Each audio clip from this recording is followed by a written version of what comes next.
Hi, today we're going to be talking about a subject that I know matters to you. How do you decide on what career you should pursue with your life? We all want our life to matter. We all want to do work that's going to feed our soul, that's going to give us energy, that's going to make us want to wake up each day and go to a job. But there's some pieces of that we need to put together. I've been helping students for more than 12 years make decisions about their college major, make decisions about what career they should pursue. Today, I'm going to help you make a decision about what you should pursue with your life. I'm Jeremiah Gibbs, and this is the Find Your Place YouTube and podcast. This is what we do every day. We talk about vocation, we talk about calling, and we talk about how you can pursue what God is calling you to do with your life.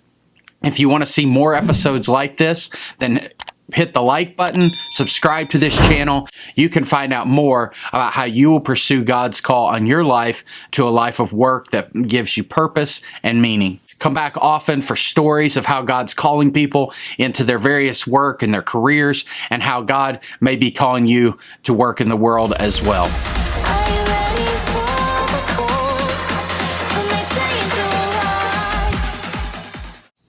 On today's episode, I'm going to talk about 3 factors that every person needs to consider when they're thinking about a career. There's 3 elements. You have to have all 3 of them to have the most fulfilling kind of work and career, and I want to talk about all 3 of them right now.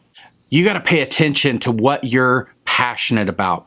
Now, we hear this one a lot, so this one won't come as a surprise, but what are the things that make you want to wake up in the morning? What are the things that you love to do? And what are the things that make you angry? Sometimes we overlook the things that make us angry or break our heart, but sometimes those are an indication of how we would pursue our life and how we would pursue God's mission in the world too. Why are passions so important? It's very simple. Every person that I know, I've never met a person who some part of their job wasn't hard for them to do, who didn't wake up some mornings and go, oh, I don't want to do that thing, because every person has some part of their work that they don't love. So for me, I'm a university professor, but I'm an extreme extrovert. Relationships are what I do. So in the summer when my students go home, that's incredibly hard for me to want to get up and to go to work every day. But why do I get up and go to work? Because I know that in August, a whole new group of freshmen are coming. And for me, those relationships, building new relationships with new students and beginning to see how God is moving their life and nurturing my relationship with them, that's what makes my job wonderful. It's the part that I love. So for me, that passion for that relationship makes it possible for me to go through those long summers when I'm just in the office doing office work, the parts of my job that I don't love. That's why you have to be passionate about your work, because there are going to be parts of it that you don't like. So you have to find some parts that are going to give you energy and give you joy. There's going to be more episodes on how you think through those passions, particularly how do you think through your negative passions? How do you think about your heartbreak? And how do you think about your anger as ways that lead you into calling? Because sometimes those are going to be the most powerful passions to drive your life of work. So we already talked about passions as your first element of God's vocation and calling on your life. The second aspect of your calling, the second thing that you need to be paying attention to is your sets of tools. Now, I'm using the word tools in Christian groups that I'm a pastor, and so a lot of times in Christian communities, we talk about what are your gifts. And gifts are fine as a way of thinking about how God has specially designed you to do certain kinds of work. That's fine. But there's actually more to it than just what are the gifts that God has given to you. When we think about all the tools that you have in your life that empower you to do great work. So what are some of those things that I'm talking about? First of all, what are your gifts? What are the things that you're naturally good at? Second of all, what are the talents that you can develop over time? What are the things that if you really put your mind to it, you could become good at that thing? Maybe you're not good at it right now, but if you spend some effort and you spend some time, you can become really good at something new. For students who are choosing a college major, this is the category that your major fits into. Your major is going to be the thing that develops this new talent, this new skill that becomes part of your toolbox. But that's not the only thing that counts as part of your tools. You also have to pay attention to your unique personality. Now, there's lots of tools out there, personality assessments and things like that you can use to figure out what elements of your personality will guide you towards certain kinds of work. But you can also just ask the people around you that know you well, and you probably know yourself well enough to know that certain aspects of your personality will work better with certain jobs rather than other jobs. I've got some resources on how you can figure out what your personality, what your work personality is, and we'll talk about those in depth in later episodes. And then the last thing that you really want to pay attention to with regard to your tools are, what are your life experiences? I mean, some folks have these amazingly powerful life experiences. You have this family that really poured into you, or for me, it was a church that had given me a powerful experience of church. I knew what it could be like to have this amazing church community around me. And so that is part of what led me to become a pastor, because I had this experience that led me into that. But for other people, these experiences that are really negative, these really hard experiences of your life, is actually what's going to guide you and lead you into your vocation, your calling. Because sometimes the negative experiences, like a student maybe that experiences as a young person experiences divorce in their family, or maybe if you're an older person, you've personally experienced divorce and you know what that's like now. And then that opens these possibilities for you to share that experience with other people. And that becomes then this tool in your toolbox. It was a negative experience when it happened, but over time it becomes this tool that you get to use in helping other people.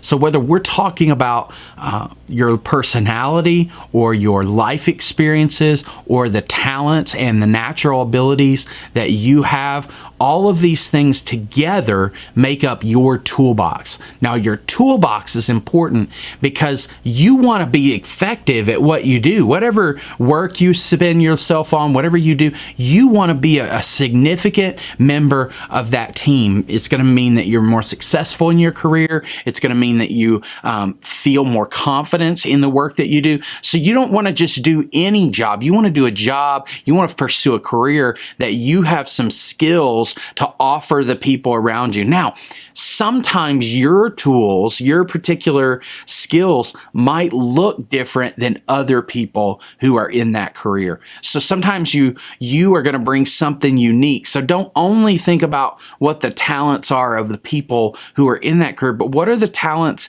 that are needed in that field, that are needed in that career, and then decide whether you have the tools and the things that are needed to be able to serve that community. So I've talked about the way that you have to be passionate about your work so that you can sustain through the hard times. I've talked about what your tools are so that you have something to offer the community that you are working and that you're a part of. And here's a part that we often miss. And the third part is, what are the needs around you? So I'm a Christian pastor, so a lot of times when I talk about this, I say this is the part that's really theological. Because how do we know what the world around us needs?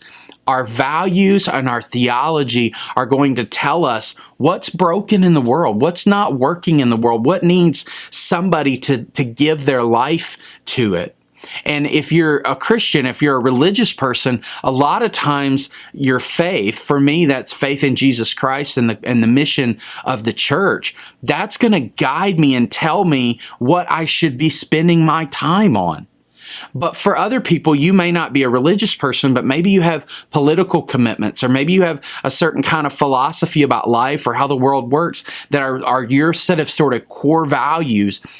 you want to understand the needs of the world in terms of those core values. You want to understand the needs of the world in terms of your particular understanding of your mission, your life mission in the world. And the reason it's so important that you connect with the needs of the world for your work is because you have to find a sense of purpose in what you do. Nobody wants to go to work every day and feel like the thing that they're doing is meaningless, that nobody would care if it got done or not. You want to contribute to the world in ways that is meaningful for you, that you think, oh, this matters. And when I have spent my whole life working for this cause in the world, I want to walk away and say, that mattered. What I did made a difference in the world.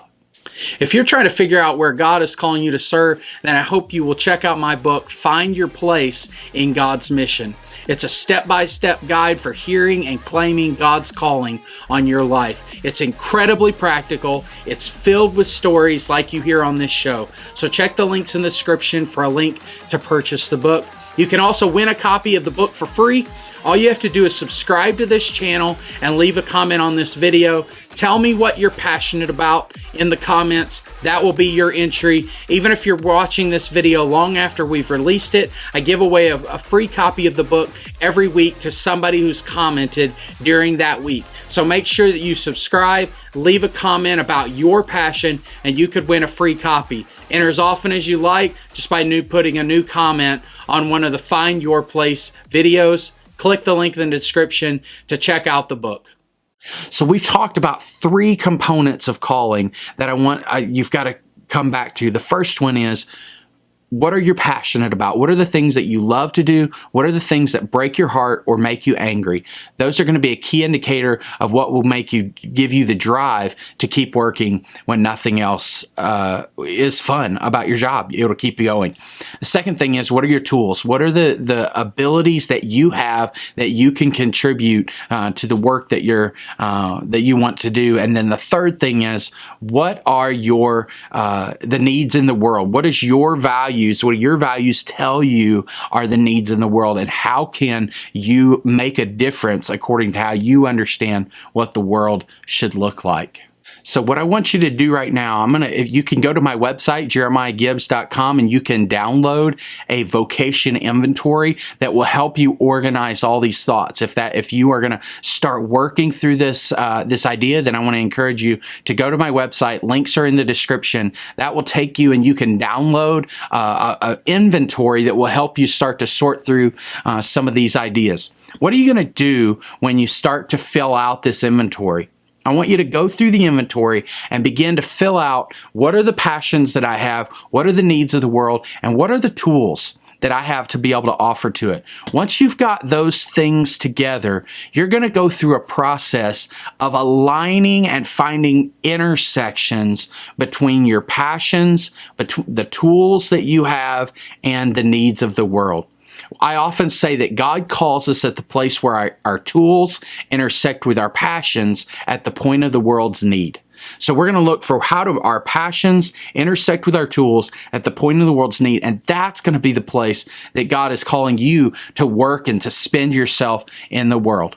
So how are we going to do that? You're going to look through that vocation inventory as you fill it out, as you fill out your passions and the areas on there. I want you to find a connection between 2 of those points on the inventory. You're going to find a passion that meets up with some need in the world. You're going to say, man, there's this need in the world for kids to get an education, and I really love children. So my passion for kids lines up with this need that kids have to have good teachers, right? So once we've discovered a passion that lines up with some need in the world, then we simply need to ask, what are the tools that I have to contribute to that thing? So maybe I love kids, but maybe I don't actually think of myself as a very good teacher. Maybe that's a skill that I can add to my toolbox. So I might choose to study that in school, or to study that as a college major, because now I'm adding a tool to my toolbox to align with the passion and the needs that I've already identified. Or I might say, I've identified this passion and I've identified this need. What are the tools that I have? Maybe I don't have the obvious tools, but maybe I have some other set of tools that will help me to understand how we can do that well. So whatever part of this vocation inventory that you are able to find alignment, if you're able to find alignment between two of those areas that we've been talking about, then all you have to do is go out and seek and find that third area, and how is that third area going to align with the other two. And when you found the intersection of all three of them, you've discovered God's calling on your life, because God's calling is found at the intersection of your tools and your passion at the point of the world's need. I hope that that's helpful in helping you discover God's mission for your life and helping you find your place. If this kind of information is helpful for you, if you'd like to hear stories of how other people have done this, then I encourage you to subscribe to this video, subscribe to this channel, and like the video so that you can begin to discover more videos like it that will help you to find your place as well.